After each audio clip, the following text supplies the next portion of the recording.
What's up? What's up? What's up? What's up? It's the M to the OE. Why? Because this is who I am. It's the Lethal 12. We'll talk about tonight's Raw, Slammy Awards edition. You know, the end of the year annual tradition for WWE. Some of the best moments of the year. And Slammy Awards, man, it was exciting. We saw a lot of Hall of Famers. Saw a lot of returning superstars. It was really cool. You know, there was some pre-show awards, some well-deserved. I know the Shield won a bunch of them. I think Daniel Bryan actually won the most, or everything associated with him won the most. Whether it was he won the yes, yes, yes fan participation. He won Superstar of the Year, well-deserved Superstar of the Year. He won, I believe he won something. Oh, Beard of the Year, of course. He won a few of those, and it was well deserved. This was definitely his year. You know, with his team, Hell No, was successful, and of course he became WWE champion for a little while, until we all know what happened with Triple H, Randy, and all that shit. CM Punk won for, I believe it was Extreme Moment. We took out Paul Heyman. Personally, I thought Ryback's spear to Cena through that electric board should have won that. There were a lot of snubs, I should say. Like, I gotta admit, Diva of the Year should have went to AJ Lee. Because it really, she had a great year. As much as, you know, we can love her here, that she did have a really successful year. I thought she should have won it. I kind of thought maybe Caitlyn should have won it too, but it went to the Bella Twins. Since returning to the WWE, they got the success of Total Divas, and, you know, they're with the two top guys in the professional wrestling, of course, Cena and Daniel Bryan. But I think the ultimate snub, I think personally, was Match of the Year. Match of the Year should have went to Undertaker and CM Punk. That match at WrestleMania. But it went to Cena and The Rock for the WWE title at WrestleMania. Although it was a great match, and Rock is my man, I think Taker and Punk really stole the show that night. But hey, it is what it is. Congratulations to all the winners. Rock also won for the LOL moment for his 20th anniversary rock concert thing, Badmouth Vicky Guerrero, which was entertaining. I thought the Titus O'Neil vomiting was going to be the one that won it, but oh well. I'm glad for my boy The Rock. And then, of course, some of the matches were great. Sin Cara. A lot of people saying that's Unico in the Sin Cara mask, and not Mystico. He beat Alberto Del Rio. And and it's just crazy, man. Another one that's basically falling from grace. It's almost like this. I'm connecting. I'm seeing the connections here. If you get beat by John Cena, especially when there's a title on the line, when it's the WWE title or the World Heavyweight title, you're gonna sink to the bottom of the barrel. It's like the Cena syndrome.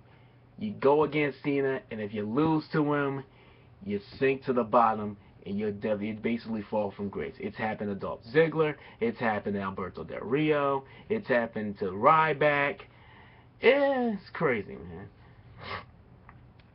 Speaking of which, also, CM Punk took on Dean Ambrose, and it looks like there's some dissension with the Shield. And I knew it was going to happen sometime soon. And I've said it. Roman Reigns, I got to say this.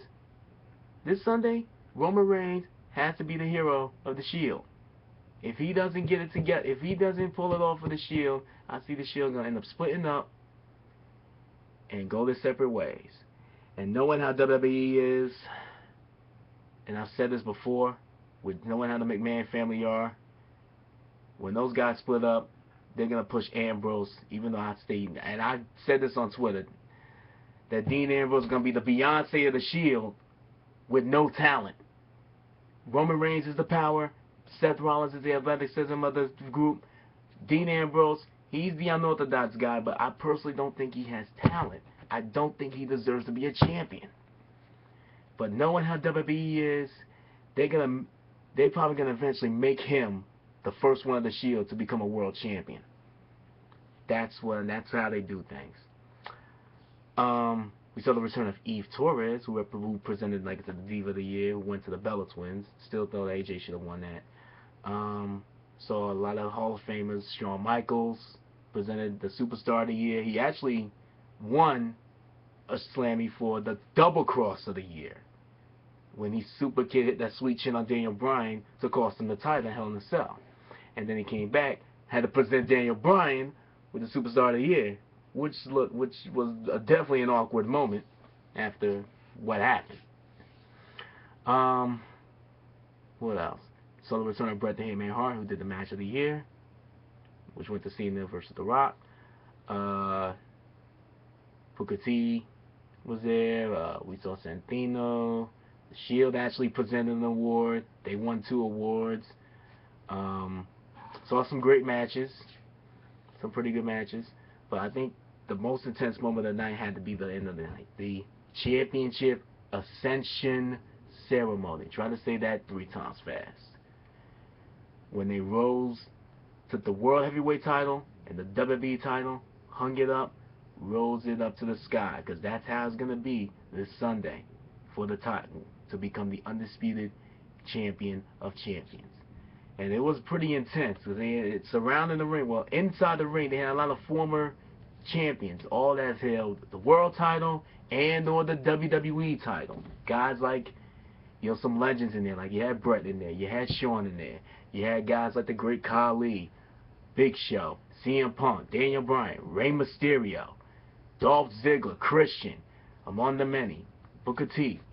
And then, of course, they introduced Stephanie. It was presented by Stephanie and Triple H. And Stephanie praising the man, Triple H saying he's the top guy who was a 13-time champ. But we all know, I don't even need to really go through this. 13-time champ. He's not Ric Flair. Get over it. Like I said, he's not Ric Flair. He's not better than Austin. He's not better than The Rock. He rolled on Shawn's tails, Nash's, McMahon. I went through that before. Well, you can see a video. I got a video of all about Triple H, so on this channel. You want to go check it out. He presented the thing, brought the guys out, and there was some intense moments. Randy Orton bad-mouthing other guys, saying that, he took years off Foley's career in that hardcore match. He beat Shawn Michaels. He beat, he said if he was in his prime, he would have beaten Bret Hart. All that jazz. And then Cena being real, he even brought Daniel Bryan in, because all through the crowd, and in Seattle, if you watch NFL, Seattle Seahawks, they set the record for the loudest arena, loudest stadium in the world. And tonight they proved it. Cena brings up Daniel Bryan, because all of them, they were chanting Daniel Bryan, yes, yes, yes, all night long. And those two, and here's the thing for me. TLC, it should have been Daniel Bryan versus CM Punk for the undisputed title, the champions match, not Cena and Orton. We've seen Cena and Orton many times, but Bryan, Punk, I think that would have been a bigger draw. I think there would be a more epic match. Although, Cena and Orton are the poster boys currently. And it's ridiculous, But yeah, Daniel Bryan was the man of the night, and I think he should have been in the main event. Triple H, Shawn Michaels, and all that, they screwed it up completely. That's why I'm not really too much excited about this TLC pay-per-view. And another thing about this pay-per-view, why is there only one matchup that involves the tables, ladders, and or chairs? There's only one TLC match. Why is it just one? Usually there would be like another tables match here and there, or a ladder match here and there. But there isn't. There's just one TLC match. I don't get it. What is the WWE thinking? At least with TNA, the good days, they had more innovative matches and more than one matches of that. especially when they lock down with every match in the cage. Why can't WWE do something like that? Because they scared. You know, the McMahons got to protect their money. You know, they got to protect their superstars. They like, you know, they're like the version of the NFL, the NBA.